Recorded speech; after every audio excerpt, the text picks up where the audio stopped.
ప్రభువైన యేసుక్రీస్తు నామములో మీ అందరికీ శుభములు తెలియజేస్తున్నానండి. బాగున్నారా? క్షేమంగా ఉన్నారండి? నిన్నటి కాల సమయం అంతా కూడా దేవుడు మనల్ని కాచి కాపాడి ఈ దినమున మన కానుక బహుమానముగా ఇచ్చి ఉన్నాడు కాబట్టి దేవుని నామానికి మహిమ కలుగును గాక.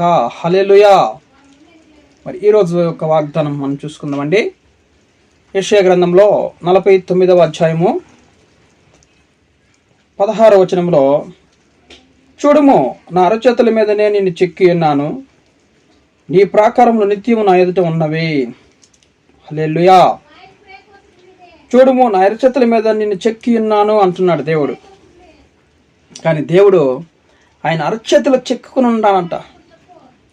మనం అంటాం కదండి, నువ్వు నా గుండెల్లో ఉన్నావు, నా హృదయంలో ఉన్నావు, నేను నిన్ను మర్చిపోలేదు అని అంటూ ఉంటారు ప్రజలు. కొంతమంది అయితే చేతుల మీద మరి పచ్చలు పరుచుకోవడము, వారి పేరు రాసుకోవడం, వీరి పేరు రాసుకోవడము అలా చేస్తూ ఉంటారు. కానీ మన దేవుడు అంటున్నాడు, చూడుము, నా అరచేతుల మీద నేను నిన్ను చెక్కి ఉన్నాను అంటున్నాడు అనమాట. హల్లెలూయా. నీ ప్రాకారములు నిత్యము నా ఎదుట ఉన్నవి. మన ప్రాకారములన్నీ కూడా నిత్యము ఆయన ఎదుట ఉన్నవి అని చెప్తుంది దేవుని వాక్యం. కాబట్టి ఆయన ఎప్పుడు మర్చిపోయే దేవుడు కాదండి. మనల్ని కరుణించాలని, మనల్ని ఆశీర్వదించాలని ఆయన ఎంతో ఎదురు చూస్తున్నాడంట మన కొరకు. ఎందుకు బాధపడుతున్నావు?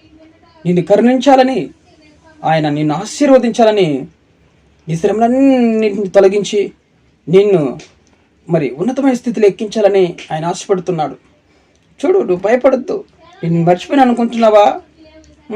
చూడు, నా అరచేతిలో నేను చెక్కి ఉన్నాను. దేవుడు నన్ను నిత్యం మర్చిపోయినాడు, దేవుడు నన్ను ప్రార్థన ఆలకించలేదు, నాకే సహాయం చేయలేదు అనుకుంటావేమో. ఆయన ఎప్పుడు మర్చిపోయే దేవుడు కాదు. నిత్యం నువ్వు ఆయన చేతుల్లో చెక్కబడి ఉన్నావు, ఆయన హృదయంలో నువ్వు ఉన్నావు. కాబట్టి చూడండి, యెషయా గ్రంథంలో 30వ అధ్యాయంలో 18వ వచనంలో, కావున మీ యందు దయ చూపవలనని యెహోవా ఆలస్యం చేయుచున్నాడు, మిమ్మల్ని కరుణింపవలనని ఆయన నిలబడి ఉన్నాడు. హల్లెలూయా. చూడండి, మనల్ని మన పట్ల దయ చూపించాలని, మన కుటుంబాల పట్ల దయ చూపించాలని ఆయన ఆలస్యం చేస్తున్నాడంట, ఎదురు చూస్తూ ఉన్నాడంట. మిమ్మల్ని కరుణింపవాలని ఆయన నిలబడి ఉన్నాడంట మన కోసం.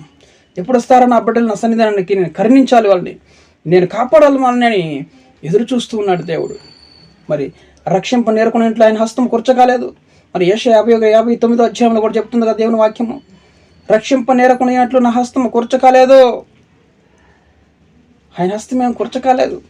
ఆయన హస్తంలో నువ్వు చెక్కబడి ఉన్నావు, ఆయన హృదయంలో నువ్వు చెక్కబడి ఉన్నావు, ఆయన మనసులో నిన్ను ఉన్నావు. నిన్ను కన్న దేవుడు నిన్ను ఎప్పుడు మర్చిపోడు. నిన్ను కన్న దేవుడు నిన్ను పోషింపకుండా విడిచిపెట్టడు. నిన్ను కన్న దేవుడు నిన్ను అనాథగా విడిచిపెట్టడు. ఆయన అరచేతుల్లో నువ్వు చెక్కబడి ఉన్నావు. హల్లెలూయా. నేను నిత్యం ఆయన జ్ఞాపకం చేసుకుంటూ ఉంటాడు. చేతులు చూసినప్పుడల్లా నువ్వు ఆయన చేతుల్లో ఉన్నావు. హల్లెలూయా. చెక్కబడి ఉంది ఆయన చేతుల్లో. నువ్వు నీ మనస్సు అంతా కూడా ఆయన చేతుల్లో చెక్కబడి ఉంది. కాబట్టి ప్రతి క్షణము ఆయన చేతులు చూసినప్పుడల్లా నువ్వు కనపడుతూ ఉంటావు. కాబట్టి ఆయన ఆలస్యం చేస్తున్నాడు నిన్ను కరుణించాలని, నీ పట్ల దయ చూపించాలని, నిన్ను కరుణించాలని నిలబడి ఉన్నాడు. మరి చూడండి, ఎంత గొప్ప మనం ధన్యులమండి నిజంగా. ఆయన అరచేతుల్లో మనం చెక్కుని ఉన్నాడు దేవుడు. హల్లెలూయా. కాబట్టి ఈరోజు నువ్వు బాధపడకు, సంతోషంగా ఉండు, క్షేమంగా ఉండు.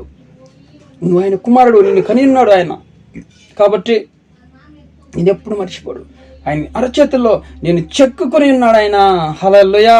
దేవుడు ఈ మాటలు దీవించి ఆశీర్వించును గాక. ప్రార్థన. ప్రభువా, ఈ మాటలను దీవించి ఆశీర్వించండి. ఈ వాగ్దానం చూస్తున్న ప్రతి ఒక్కరి జీవితాల్లో సంతోషం, సమాధానం తెచ్చేయండి. చూడు, మన అరచేతంలో నేను చెక్కి ఉన్నాను అన్నాడు స్వామి అన్నావు. ఈ వాగ్దానం ప్రతి ఒక్క జీవితం నెరవేర్చమని, మమ్మల్ని మా పరిచర్యను దీవించి మా సేవకులను కూడా ఆశీర్వించమని యేసుక్రీస్తు నామములో అడుగుతున్నాము ప్రియ పరలోకపు తండ్రి. ఆమేన్.